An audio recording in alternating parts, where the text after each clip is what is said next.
Hi guys, welcome back to my channel. Guys, आज हम आपको उषा की कहानी सुनाने जा रहे हैं, तो स्टोरी पूरी सुनिएगा और कमेंट में ज़रूर बताइएगा आपको स्टोरी कैसी लगी। स्टोरी अच्छी लगे तो इसे लाइक और शेयर कीजिएगा और साथ ही साथ हमारे चैनल को सब्सक्राइब भी कीजिएगा और पास में लगे बेल आइकन को याद से प्रेस कर दीजिएगा ताकि हमारे हर नए वीडियो की नोटिफिकेशन आपको मिलती रहे। तो चलिए स्टोरी स्टार्ट करते हैं।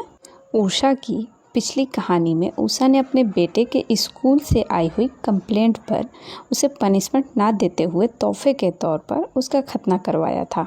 और अब आगे ये कहानी है उषा के ज़िंदगी के उस पड़ाव की जहां उसने अपने लिए एक जीवन साथी चुन लिया।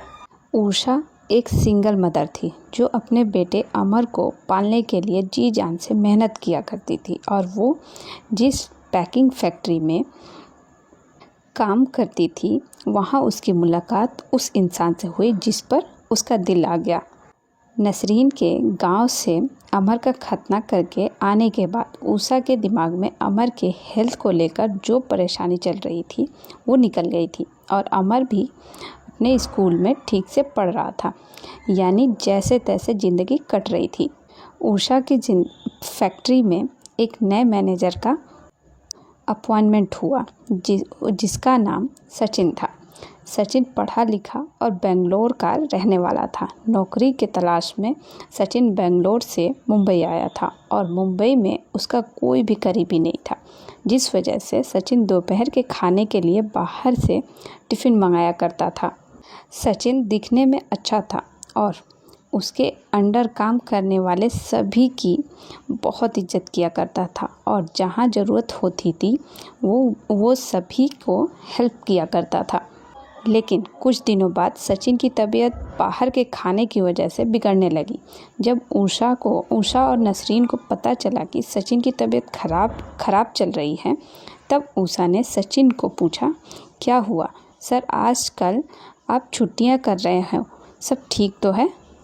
तब सचिन ने कहा कि बाहर के खाने की वजह से उसका पेट खराब हो रहा है और उसकी तबीयत दिन ब दिन बिगड़ती जा रही है।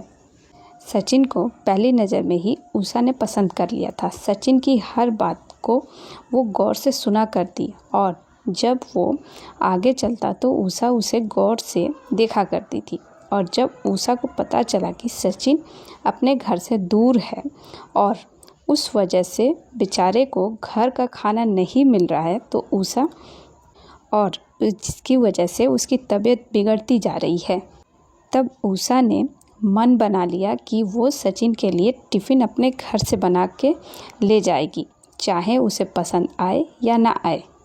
अगले दिन उषा ने अपने साथ 2 टिफ़िन लिए और नसरीन को उसने दिल की बात बता दी कि उसने सचिन के लिए भी टिफ़िन लाया है। तब नसरीन ने उषा को कहा, अरे वो बड़ा आदमी है उषा, क्या वो अपने गरीब के घर का खाएगा? तब उषा ने कहा, मैंने तो सच्चे मन से उसके लिए टिफ़िन लाई है। तब नसरीन ने कहा, उषा तुझे जो भी करना है थोड़ा संभल के करना, शायद तेरी अच्छी सोच का कोई गलत मतलब ना निकल दे। फिर लंच के वक्त उषा ने मौका देखकर जब सचिन अकेला था तब सचिन से कहा, सर मैंने आपके लिए घर से टिफ़िन लाया है, क्या आप खाओगे? बाहर के खाने से आपकी तबीयत बिगड़ रही है ना?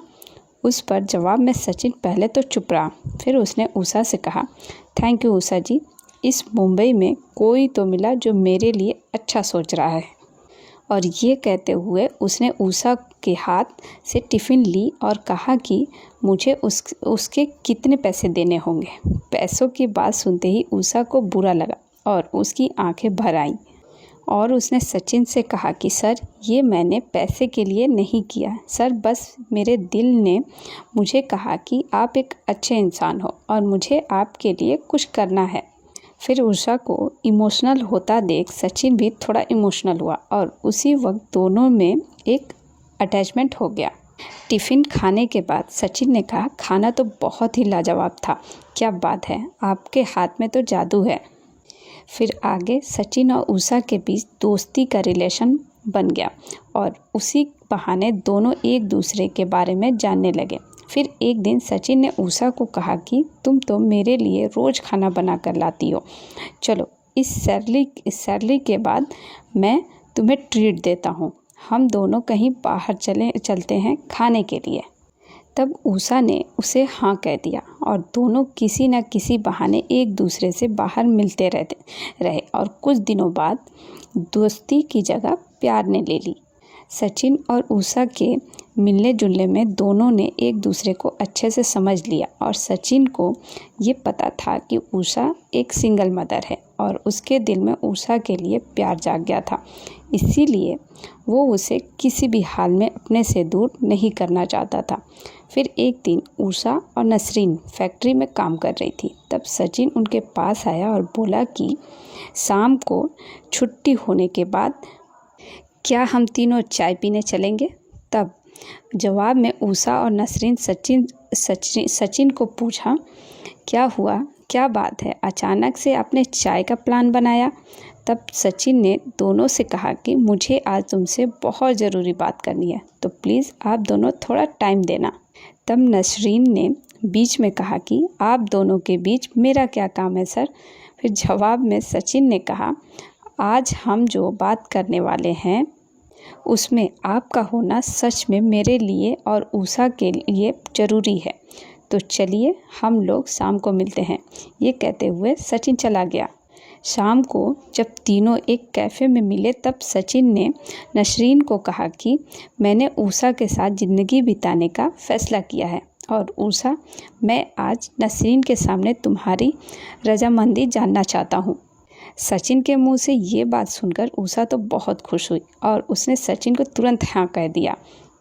तब नसरीन ने कहा, सर आप तो बहुत पढ़े लिखे हो, कुंवारे हो और उषा ने तो बस प्राइमरी तक की पढ़ाई की है और वो एक बेटे की माँ भी है, तो क्या आप इस हालत में उषा को अपनाओगे।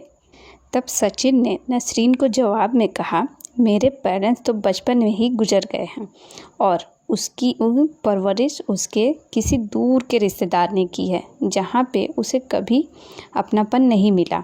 उषा ने मुझे जिस दिन पहली बार टिफ़िन दिया उसी वक्त उषा ने मेरे दिल में जगह बना ली और भले ही अमर से मेरा खून का रिश्ता ना हो, लेकिन मेरे होते हुए दोनों को कभी किसी चीज़ की कमी नहीं होगी, ये मेरा वादा है आपसे। और एक बात उषा, तुम्हारी पिछली ज़िंदगी में तुम्हारे साथ कौन था, तुम्हारे किसी के साथ क्या रिश्ते रहे, मुझे उन सभी बातों से कोई लेना देना नहीं है। बस मैं यही चाहता हूँ कि अब तुम पिछली ज़िंदगी में तुम्हारे साथ जो हुआ वो भूल जाओ और नए से अमर को लेकर मेरे साथ चलो। क्या चलेगा तुम्हें। फिर उषा ने भी सचिन को बताया कि गांव में उसकी एक बूढ़ी माँ थी जो उसके शादी के कुछ दिनों बाद ही इस दुनिया से चल बसी और कहने के लिए कुछ रिश्तेदार हैं जो कभी गांव जाने के बाद मिलते हैं। फिर नसरीन ने बीच में कहा, अल्लाह तेरा बहुत शुक्रिया जो आज इस घड़ी में मैं गवाह बन गई हूँ। फिर नसरीन ने दोनों को मुबारकबाद देते हुए कहा, इंशाल्लाह आप दोनों का साथ जो होगा अच्छा ही होगा और सचिन तुम उषा के ज़िंदगी में एक फरिश्ता बनकर आए हो। मैं तुम्हारे लिए अल्लाह से दुआ करती हूँ कि कामयाबी तुम्हारे कदम चूमे। फिर 1-2 महीने में सचिन और उषा ने कोर्ट में शादी कर ली और दोनों एक नई जगह पर रहने के लिए आ गए। सचिन और उषा में बहुत अच्छी बनती थी और सचिन अमर का बहुत लाड प्यार किया करता था। अब कहानी में आगे सचिन और उषा के प्राइवेट लाइफ की कुछ बातें हैं जहां उषा ने सचिन को खतना के लिए मोटिवेट किया। सचिन ने उषा के पहले कभी किसी औरत के साथ सेक्स नहीं किया था और उसके स्वभाव और घर के प्रॉब्लम की वजह से वो हमेशा अकेला रहता था और ना ही उसने कभी अपने प्राइवेट पार्ट की तरफ ध्यान दिया था। सचिन और उषा ने जब पहली बार सेक्स किया तो उषा ने देखा कि सचिन के प्राइवेट पार्ट की फॉरस्किन चिपकी हुई है और इरेक्शन आने के बाद भी उसका फॉरस्किन से ढका हुआ रहता है। तब उषा ने सोचा कि सचिन को खतना के बारे में बताया जाए, लेकिन उसके दिल में भी एक ख्याल आया कि अगर डायरेक्टली सचिन को खतना करने के लिए बोलूँ तो उसे बुरा लग सकता है। फिर एक दिन मौका देखकर उषा ने सचिन को कहा, क्या आज तुम अमर को नहला दोगे। तब तक मैं घर का कुछ और काम कर लेती हूँ। तब सचिन ने उषा से कहा कि ठीक है, आज मैं अमर को नहलाता हूँ। फिर सचिन ने अमर को नहलाया और उसे टॉवल में लपेटकर बेडरूम में ले आया। तब उषा ने अमर को पूछा, क्या डैडी ने तुम्हें ठीक से नहलाया? तब जवाब में अमर ने कहा कि हाँ। फिर उषा ने सचिन को पूछा, अपने नंगू बेटे को गौर से देखा कि कहीं आपने उस पर? सचिन ने जवाब में कहा, बच्चे को क्या गौर से देखना है?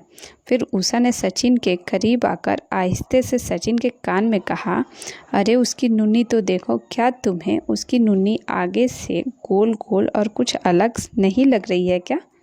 तब जवाब में सचिन ने उषा से कहा, मुझे पता है कि अमर का खतना हुआ है और उसमें गौर से देखने वाली कौन सी बड़ी बात है।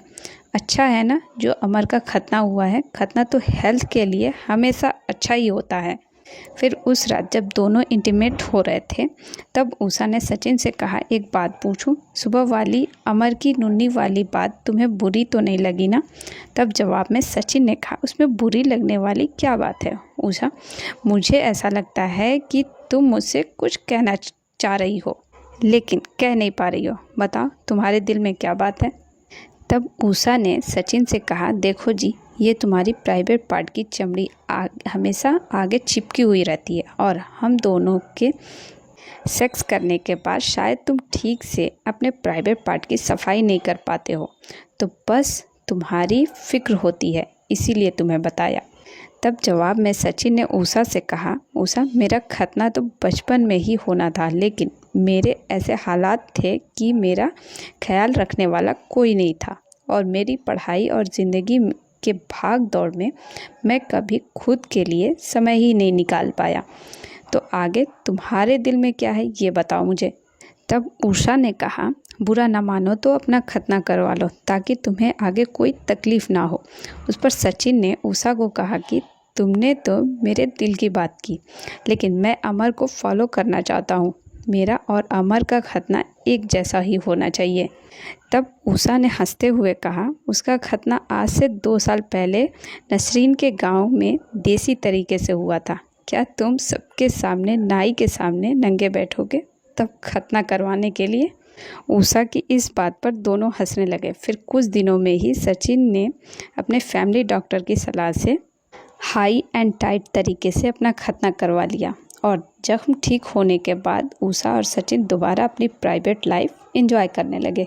तो गाइस, आपको सचिन और उषा की स्टोरी कैसी लगी हमें कमेंट में ज़रूर बताइएगा। स्टोरी अच्छी लगी तो इसे लाइक और शेयर भी कीजिएगा और साथ ही साथ हमारे चैनल को सब्सक्राइब भी कीजिएगा। और आप सबके पास भी कोई स्टोरी हो तो आप अपनी स्टोरी हमें ईमेल कर सकते हैं। ईमेल हमने इस वीडियो के डिस्क्रिप्शन में ऐड कर दिया है, तो आप वहाँ से चेक करके मुझे ईमेल कर सकते हैं।